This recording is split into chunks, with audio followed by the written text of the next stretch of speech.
Hello and welcome to PH Maths. Today's explainer is like terms, the building blocks of simplifying expressions. Same letters with the same powers, their family. You can add family. Different letters or different powers, different families. Don't add. And by the end, you'll spot like terms instantly. Definition: like terms have identical variable parts.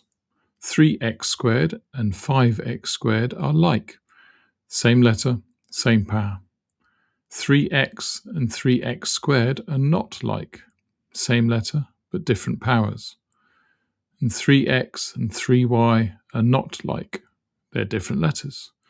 The coefficients at the front can differ, but the letters and powers must match exactly.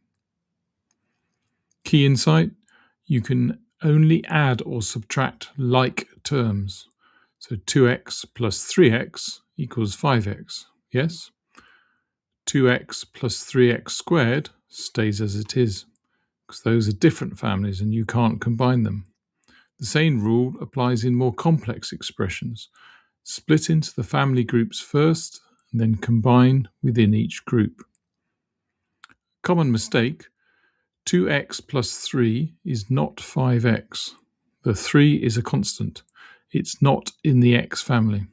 The constant family has its own column, and x and 2x are like, but x and x squared are not. Different powers, different families, always.